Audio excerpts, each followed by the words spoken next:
Welcome to Sober Awkward Top 10s, your weekly dose of 10 things you didn't ask for, but you definitely need. It's a bit like therapy, but cheaper, less professional, and with probably a bit more chat about mine and Hamish's bodily functions. Hamish and I will be taking turns delivering sober truths, odd tips, and life updates you never ever knew you needed. So brace yourself, it's about to get very awkward.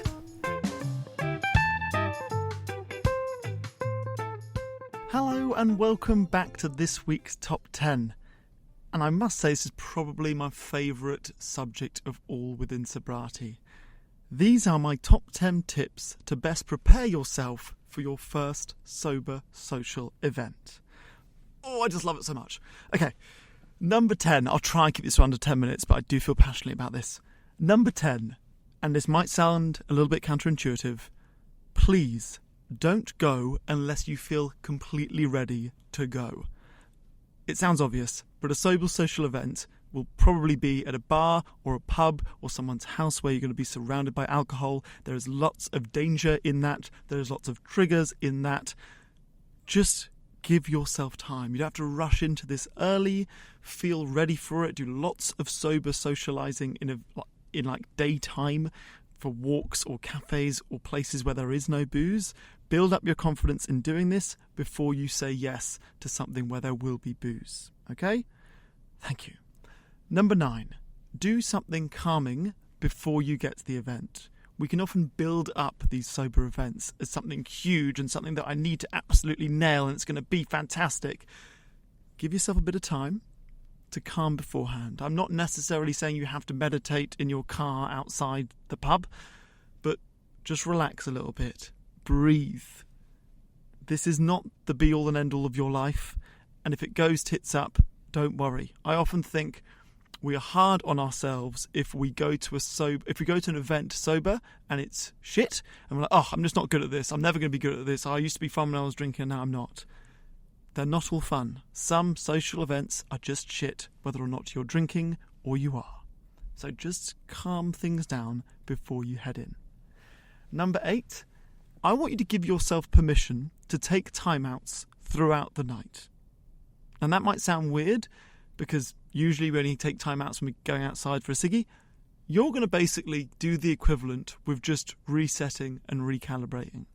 If it gets intense, and usually I can feel a room change from sober to tipsy and then from tipsy to drunk, you will feel that too. Because when you're the only sober person in the room, it's abundantly obvious. Those are the moments when you might just want to take yourself outside. Go for a walk, grab someone who's not drinking if there's someone else there, have a chat, change rooms. Just reset, because it can get quite intense, it can get quite dull, it can get quite loud, and you might need to just have that moment outside where you can have a breather before going back in. Number 7, this is connected to that one. If possible, bring a sober friend with you. It doesn't even have to be a sober friend, someone who's sober for the night, someone who's pregnant, someone who's happy to take a night off with you as a sign of friendship and support. Having someone else in the room who you can gravitate towards when things get a bit wild is so helpful, and you will feel less alone entering a party with someone who's on the same wavelength as you, someone else who's holding a bag of lemonade or some other non-alcoholic drink that can appear lame to heavy drinkers. So if you can, bring a sober friend. With that being said, number 6, if you can tell people who are going to be at the event before you get there that you are going to be attending sober, it takes a lot of the pressure off. You know, if it is the birthday boy or the birthday girl, and you can just say, hey, I'd love to come to your birthday next Friday. Just so you know, I'm not going to be drinking that. I hope that's cool with you. I'm really there to celebrate you, and I don't need booze to help fuel that excitement. That helps. Again, takes a bit of the pressure off. Pretty much all 10 of these are about taking the pressure off, and sharing with as many people as possible that you're not drinking also avoids any of those awkward conversations of like, hi, we're buying a round, do you want yours, hey? And no, I'm not drinking, and then you've got to have the conversation 10 times. Tell as many people beforehand, even in a group message on a WhatsApp group, whatever it is. It helps, trust me. Number 5, and again, this could be number 1, I want you to prepare your responses to the question, why aren't you drinking tonight? You will be asked that question. Your responses to it need to be good. You can either go truthful, hey, I'm an overdrinker, I have a problem with drinking, now I'm sober. You can go funny, why are you so obsessed with me? When I drink, I turn into a serial killer and you look like my next victim. You could just go, you know what, I'm pregnant, or I'm driving, or I've got work first thing in the morning, or I'm catching a flight tomorrow. Whatever strategy you go down, just know what you're going to say beforehand, because you will be confronted with that question a bit.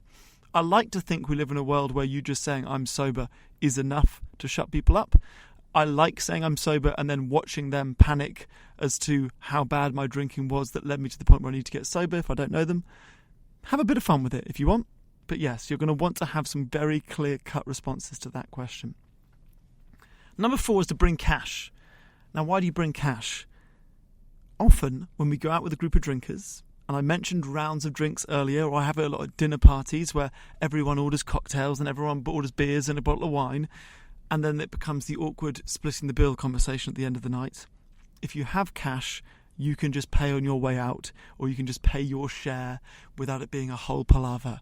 Now, I say that, I still don't do that every time, and it will take probably a bit of work on myself to get over the fact that I feel it makes me sound and look like a bit of a dickhead and a tight bastard if I say, oh, well, I didn't drink, so I'm not paying the $33 for your cocktails. But if you can bring cash, it does help. You know, I'm certainly not perfect, but it helps. Number 3, strategize your drinks. What I mean by that is if it's an event at somebody's house, I always try and bring my own drinks. Fill up their fridge with non-alcoholic beer or non-alcoholic wine or sparkling waters or whatever it is you want to drink. It's a bit awkward knowing what to do with your hands, okay? You might know this if you're an ex-smoker and then suddenly you give up and I don't know what to do with my hands. I find that holding a drink helps, which is why I always come with loads of non-alcoholic drinks, and I can escape an awkward conversation by going to the fridge to get my non-alcoholic drink. That's another thing. Awkward conversations are hard to escape when you haven't got, I need to go to the loo, I need to get a drink, I need to get around, I need to go for a cigarette. So bringing drinks at least gives you that I need to go to the loo or to the fridge excuse. Little tip. Not really part of the top 10, but quite a good one. Number 2 is to set a time limit. I'm talking about baby steps in early sobriety. If you can go to an event at somebody's house where everyone's drinking for an hour and then leave, that is a huge accomplishment. You're not going to be able to do the all-nighter that you used to, certainly not early on. Eventually we can build up to that. But if you can just set yourself a little challenge and even write it down or text it to a friend and say, I'm going to go for an hour, or I'm going to go for an hour and a half. You can even tell the organiser of the event, hey, I'm going to leave at 9 p.m. Again, tell them the truth or tell them a lie. You can blame your kids. Them shitting themselves is pretty much foolproof and there's not a lot of follow-up questions. Do that. Baby steps. Go easy on yourself. We are not all-nighters anymore, okay? Mainly, things get boring and a bit crap after 10 p.m. We kind of knew that when we were drinking, but we ploughed on. It becomes abundantly clear when you're sober that really after 10, nothing fantastic happens. Finally, I want you to drive yourself to any sober social event you're going to. The why is quite obvious. A, you can leave whenever you want, which might be after 15 minutes if you're not feeling it. It might be after 2 hours, it might be after 5 hours. No matter when it is, it will probably be 3 to 10 hours earlier than the rest of the group might want to leave. Do not be the designated driver for your drinking friends. They will ask you to be the designated driver because they think, ka-ching, you're now sober, which means we've got free taxis. Tell them to politely piss off. You are not the designated driver. You are not a free taxi service.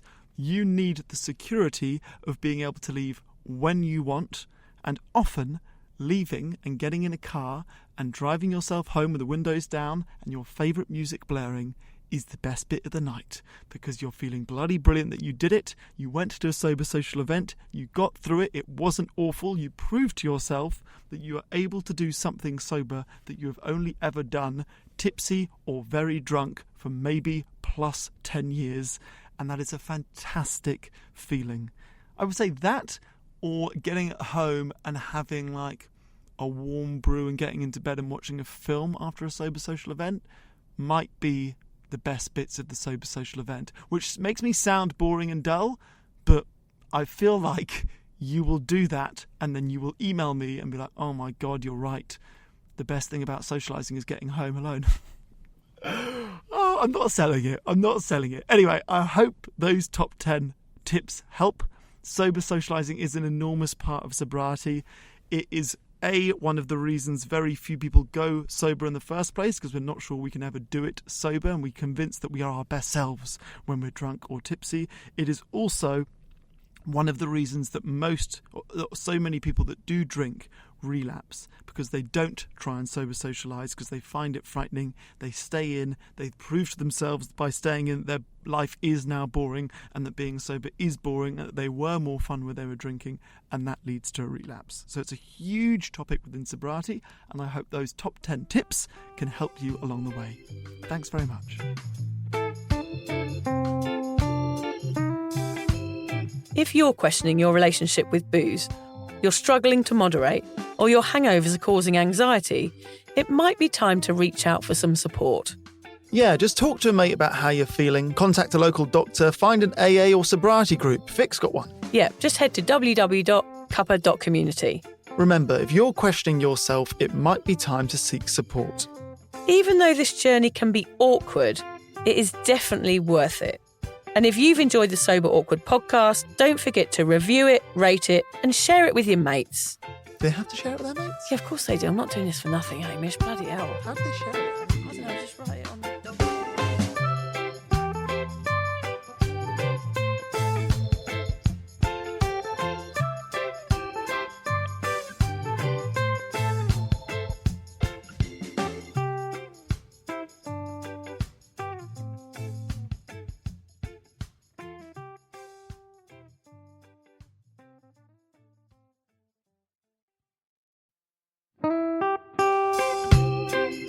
So, as you probably know, my comedy memoir, 1,000 Wasted Sundays, is officially out.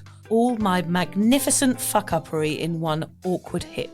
If you'd like to get your hands on a copy, it's now available from all good bookstores. We always say all good bookstores, don't we? Yeah. Are there bad bookstores? No, it's probably ones with moody sellers. Oh, yeah, really depressed librarian folk. Yes, okay, yeah. Good. So there are probably some, but we're only storing it in the good ones. It's only made it into the goodies. You can also get it from all good online retailers. The print version and ebook are out now, and the audiobook will be available in March. I've been writing my memoir for 5 years. It will make you laugh, cry and cringe, and hopefully inspire a few people to reconsider their relationship with booze. If you love the podcast, then I think you'll love the book, even if I do say so myself. Hamish has read it. What did you think? I feel like I know a little bit too much about you now, to be honest, Vic. Look, I really loved it. It was hilarious and surprisingly moving, but I feel like I've seen you naked in a literary sense. Yeah. Does that make sense? Yeah, that's worrying. Yeah. From an emotional point of view, seriously, it wobbled my teeny weeny wooden heart, Vic. Okay. My teeny little wooden heart. Well, his wooden heart is broken. Anyway, so if you do manage to get your filthy mitts on a copy, please do me a favour and head to goodreads.com and give me a review. Doing that will help me get it out there to those that need a bit of sober support. So there you have it. My story, unwanted warts and all. Come and get awkward with me. Not to be too demanding or anything, but seriously, go and buy it now. Yeah, go and buy it. Go and buy it right now. Yeah, don't just tell your friends, buy it, and then buy your friends one or two. Yeah, don't give them a copy, buy it, yeah. And you know what? Don't be careful where you store it. If you lose it, you can always buy another 5. Yeah, buy another one. Yeah.